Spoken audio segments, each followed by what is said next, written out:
Educational crisis as the number of homeless school kids has skyrocketed across the state. They could spend the night out here sleeping on the grass. Not anymore. Now they can get arrested. Drivers in Palm Bay searching for evidence in a pond near a homeless camp where a man was murdered.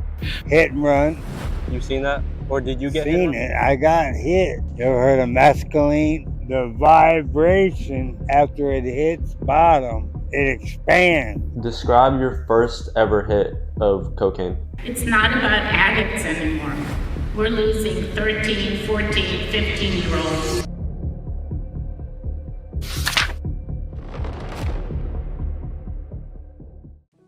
For many years now, Florida has had an alarming and significant drug and homelessness problem covering the state. Adding fuel to the fire is America's current opioid crisis, the deadliest narcotics crisis in American history. For this episode, we're in Brevard County, an area in Florida that statistically has one of the highest overdose rates in the state. Today, we get different perspectives in the realm of homelessness, ranging from people who are currently experiencing it and community leaders who own nonprofit organizations that are dedicated to ending homelessness. Every nonprofit organization who cooperated with me for this documentary has a link to their website or donation link in the description down below. Without further ado, let's dive into the world of homelessness and addiction as we discover shocking realities of this crisis.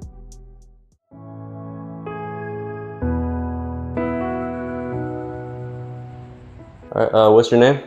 Scott Ballou, B-I-L-L-U-E. And what do you do for the community? I'm actually the founder and CEO of Matthew's Hope Ministries. We are a homeless outreach that is currently serving 19 municipalities between Brevard and Orange counties. I think the first thing I want people to understand is every little bit helps. If you can do something and everybody does a little something, I think we'll see our way out of this. When you bring fentanyl in, that is not an overdose, and it's being counted as an overdose. As a former drug addict, I can tell you an overdose is due to taking too much of that drug and it kills you. Fentanyl is a poison, and you can do it one time and it can be put into anything from marijuana to anything else you're doing. And I've known young people that have died smoking less than a joint. What are your names? My name is Tommy Studs. I'm Anthony Scarce. I have an organization that's called Greater Love for the Homeless, where the last 29 years we've been feeding the homeless, we've been caring for the homeless, hygiene items, clothes, toiletries, trying to help them in any way possible, try to help them reconnect with their families, give them pretty much support. This is called Greater Love for the Homeless. This is my everyday. This is my Monday through Sunday.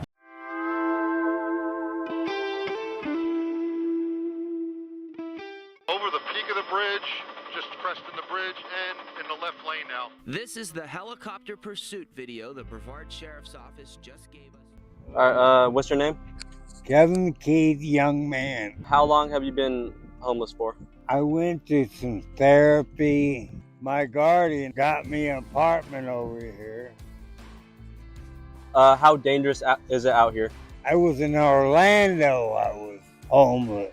Oh, so how dangerous was it in Orlando being homeless? Yeah, tough. What's a crazy experience that you've seen being homeless in Orlando? Hit and run. You seen that? Or did you get Seen hit? it. I got hit. My brain is not right. What drug addictions have you suffered from in the past, if any? You ever heard of mescaline? Formic acid. The vibration after it hits bottom, it's hard to explain. Mescaline is one of the oldest hallucinogen drugs in human history, with evidence of usage going back more than 5,000 years. It's a natural drug found in a specific cacti species like the peyote cactus. The main effects of using mescaline are hallucinations and euphoria. In the United States, mescaline is considered a Schedule I drug, which means there is no current medical use for it and there is a high chance of abuse. If you want to learn more about this drug, a link to a study about this narcotic will be in the description.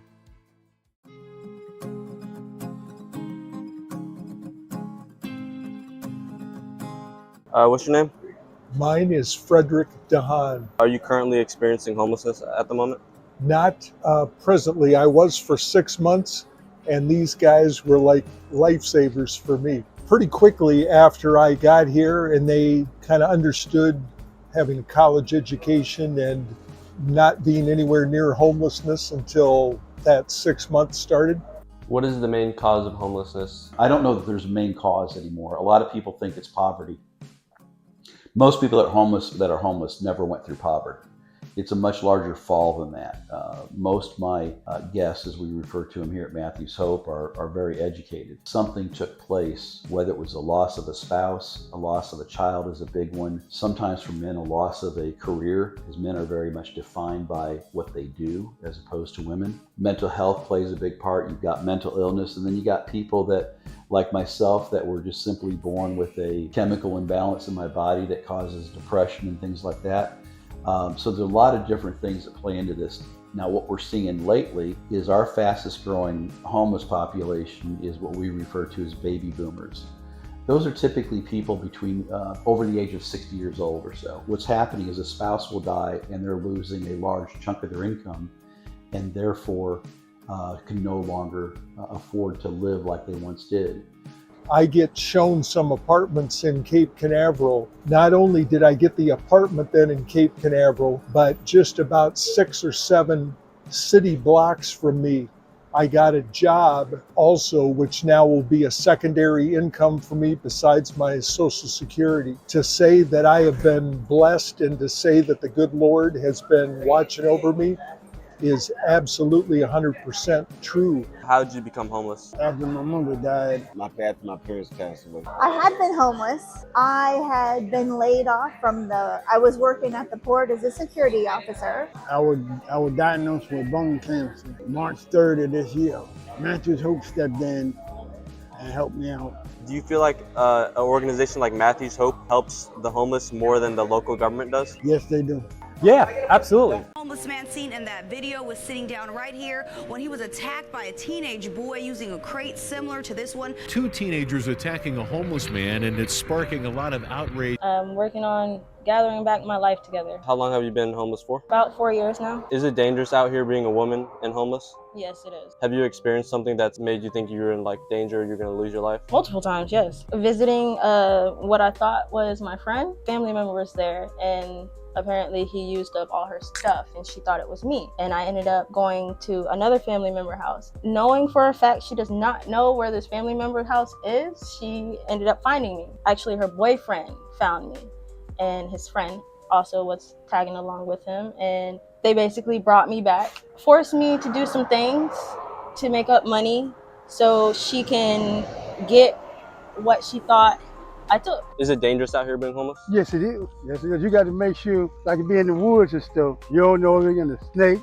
anything. Yeah, it's very dangerous. What type of things have you seen? Well, I've been, my phone was stolen. A knife point, I would get my bicycle stolen. What was your childhood like? My childhood was a little rough. I had 9 divorces between my parents. I was molested by a stepfather, as was another member of my family. I can tell you that my youngest sibling, my little brother, who's 11 years younger than I am, was born with 3 holes in his heart, and he had his first open heart surgery at 6 weeks. His third by the time he was 1. My mom was at the hospital with him, and his father, who was not my father, molested me in her absence and took off. And that's when the wheels fell off for my family. You spoke about struggling with drug addiction. What was your main drug of choice? My main drug of choice was cocaine. Cocaine. Or anything that was an upper. I found, for me personally, what happened is in coping with my issues, that I was able to level out due to the cocaine, which is kind of strange. Describe your first ever hit of cocaine. What's interesting is I felt almost bulletproof.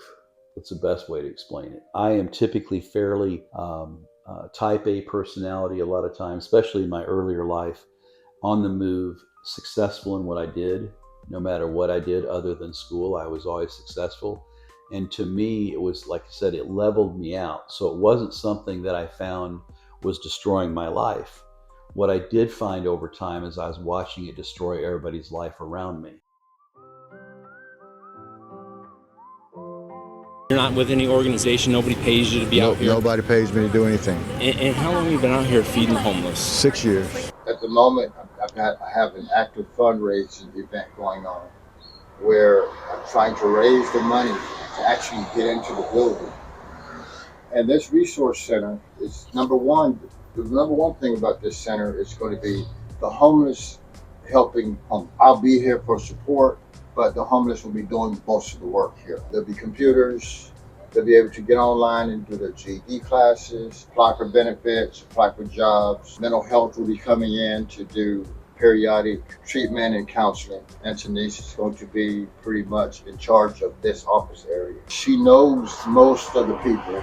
She knows what they need, how they need it. Basically, if you're not wanting to prosper and get your life back together, don't even bother. But the homeless,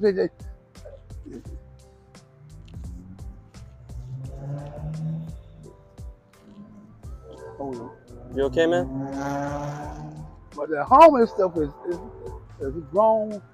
We need help so we can get out and do what we're supposed to do.